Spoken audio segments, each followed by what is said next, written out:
नमस्कार, मैं हूं आपके साथ राखी लांबा। AIMIM चीफ असदुद्दीन ओवैसी साहब खुद को सच्चा देशभक्त बताते हैं। वो कहते हैं कि उन्हें देश से नफरत नहीं बल्कि मुल्क से प्यार है। वो ये भी कहते हैं कि वो एक सच्चे मुसलमान भी हैं और हमेशा अल्पसंख्यकों के लिए खड़े रहते हैं।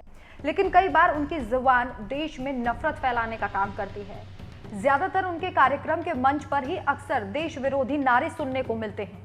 ओवैसी कितने सच्चे देशभक्त हैं, इसका अंदाजा इस बात से लगाया जा सकता है कि वो मुगल आक्रांताओं के बारे में एक हरफ नहीं सुन सकते। आपको याद होगा, जब महाराष्ट्र में औरंगजेब को लेकर सियासी पारा चढ़ा हुआ था, उस वक्त डिप्टी सीएम देवेंद्र फडणवीस ने औरंगजेब की फोटो वायरल करने वालों को लताड़ लगाई थी, जिस पर ओवैसी साहब भड़क गए थे और उन्हें काफी गहरी चोट भी लगी थी। लेकिन ऐसे में सवाल उठता है कि हिंदुओं की आस्था को चोट पहुंचाने वाले आक्रांताओं को लोग इतना पसंद कैसे कर सकते हैं। एक बार फिर से औरंगजेब का जुर्म महाराष्ट्र में निकलकर सामने आ गया है।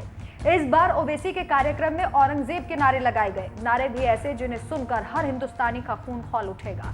महाराष्ट्र के बुल्ढाना में औरंगजेब अमर रहे जैसे नारे लगाए गए। और जरा सोचिए, इस दौरान मंच पर खड़े ओवैसी उन लोगों को चुप नहीं करा सके। वैसे ओवैसी ही क्यों चुप कराएंगे, वो तो खुद औरंगजेब के वकील हैं। दरअसल महाराष्ट्र के बुल्ढाना में जनसभा को संबोधित कर रहे थे, तभी औरंगजेब के सपोर्ट में नारेबाजी की गई, जिसका वीडियो भी सामने आया है।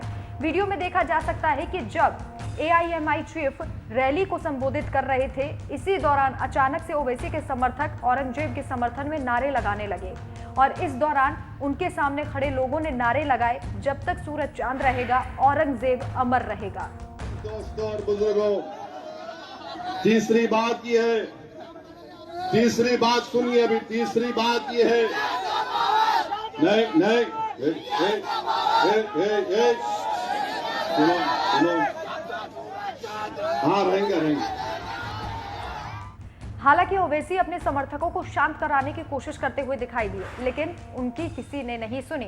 वीडियो वायरल होने के बाद अब ओवैसी की यह रैली विवादों में आ गई है। वीडियो शनिवार का बताया जा रहा है। वहीं अब वीडियो सामने आने के बाद महाराष्ट्र पुलिस इस पूरे मामले की तफ्तीश कर रही है। बुल्ढाना पुलिस ने वीडियो का संज्ञान लिया है और जांच में जुट गई है। इसके साथ ही पुलिस ये भी देख रही है कि नारे लगाने वाले आखिर कौन थे और उनका मकसद क्या था। इस वीडियो के वायरल होने के बाद इस पर राजनीतिक प्रतिक्रियाएं भी सामने आने लगी हैं। बीजेपी नेता किरीट सोमैया ने ओवैसी की रैली में आपत्तिजनक नारों पर अपनी प्रतिक्रिया दी है। उन्होंने ट्वीट में पुलिस से कड़ी कार्रवाई करने की मांग की।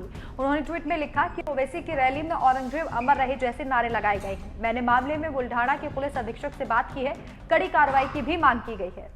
हालांकि इस पूरे मामले को लेकर अब उनकी लोकसभा सदस्यता रद्द करने की भी मांग की जा रही है। हिंदू महासभा के अध्यक्ष स्वामी चक्रपाणी ने उनकी लोकसभा सदस्यता को रद्द करने की मांग कर दी है। क्या कहा है उन्होंने, सुनिए। यह कितना दुर्भाग्यपूर्ण है कि एक लोकसभा का सदस्य, जिसके ऊपर जिम्मेदारी है कि देश की संप्रभुता, एकता और अखंडता और आपसी बंधुत्व की भाव को हमेशा बनाए रखे, लेकिन असदुद्दीन ओवैसी इससे बिल्कुल अलग है। जिस प्रकार से उनकी सभाओं में औरंगजेब के नारे लगे हैं, औरंगजेब जब तक सूरज चांद रहेगा, औरंगजेब तेरा नाम रहेगा, इस तरह की नारे लगे हैं औरंगजेब के समर्थन में, और उनका औरंगजेब का महिमा मंडित किया गया है। जो औरंगजेब ने हमारे 18 अप्रैल 1669 को मंदिर तोड़ने का फरमान जारी करता है, सैकड़ों हमारे हजारों मंदिरों को तोड़ करके और विध्वंस करके कई पे कब्जा कर लेता है, जो आज भी हिंदू मुस्लिम फसाद का कारण बना हुआ है, उस औरंगजेब का महिमा मंडन करना अत्यंत निंदनीय है। और असदुद्दीन ओवैसी के सभा में असदुद्दीन ओवैसी का उसमें समर्थन होना अपने आप में एक बहुत ही कहीं ना कहीं यह साबित करता है कि राजनीति का गिरता हुआ किस प्रकार से स्तर है। और ऐसा प्रतीत होता है कि असदुद्दीन ओवैसी का पाकिस्तान से लिंक है, असदुद्दीन ओवैसी से उस हर देश के जो हमारे दुश्मन हैं उनसे लिंक है, जिसके वजह से जो हमारे यहाँ हिंदुस्तान के दुश्मन थे, विदेशी आक्रांता औरंगजेब थे, उसका महिमा मंडित करने पे लगे हुए हैं। मैं मांग करता हूं लोकसभा अध्यक्ष से कि क्यों ना असदुद्दीन ओवैसी की सांसद सदस्यता खत्म की जाए, समाप्त की जाए, क्योंकि ये न सिर्फ संसद की गरिमा को नष्ट कर रहे बल्कि देश और हमारे हिंदुस्तान के लिए यह कलंक है। एक तरफ हमारे जिन्होंने हिंदुओं पे अत्याचार किया उन मुगलों का, उन औरंगजेब का महिमा मंडित कर रहे हैं, दूसरी तरफ विदेशों में यह प्रयास इस जिहादी मानसिकता के लोग कर रहे हैं, अपने को विक्टिम कार्ड खेल रहे हैं। कि अभी प्रधानमंत्री मोदी जी जब गए अमेरिका तो वहां से पत्रकार ने यही पूछा कि भारत में मुसलमानों पे अन्याय हो रहा है। एक तरफ तो पहले भी मुगलों ने अन्याय किया हमारे हिंदुओं पे, हम सब पे किया। दूसरी, कितने पूर्वजों को परिवर्तन करा दिया इस्लाम, जिसकी वजह से असुद्दीन ओवैसी जैसे लोग आज खड़े हो रहे हैं। और ऊपर से हमारे मंदिरों को तोड़ा, लूटा, मारा।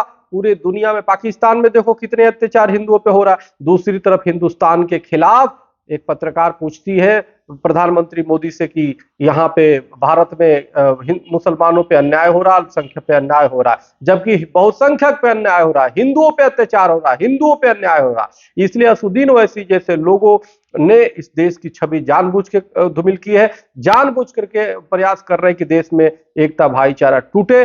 तो मेरा मानना है कि ऐसे लोगों पे सख्त कार्रवाई की जाए और असुद्दीन ओवैसी की संसद सदस्यता समाप्त की जाए। बहुत बहुत धन्यवाद। हरिओम, राम राम। जैसा कि हमने पहले भी कहा है कि ये कोई पहली बार नहीं है जब ओवैसी के कार्यक्रम में इस तरह की नारेबाजी की गई हो। साल 2020 में सीएए विरोधी रैली में ओवैसी के ही मंच से पाकिस्तान जिंदाबाद जैसे नारे लगाए गए, जिस पर जमकर बवाल हुआ। हालांकि उस वक्त भी ओवैसी ने उस महिला को चुप कराने की कोशिश की थी, लेकिन वहां भी वो नाकामयाब रहे थे। बाद में वहां मौजूद सुरक्षा कर्मियों ने उस लड़की को मंच से बाहर उतारा। पाकिस्तान जिंदाबाद, पाकिस्तान जिंदाबाद, पाकिस्तान जिंदाबाद। एक मिनट,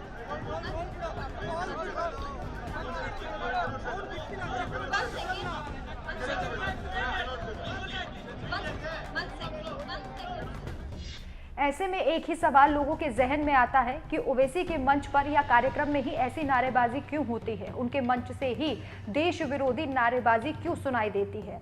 आपका इस खबर पर क्या कहना है, हमें कमेंट करके जरूर बताइए। नमस्कार।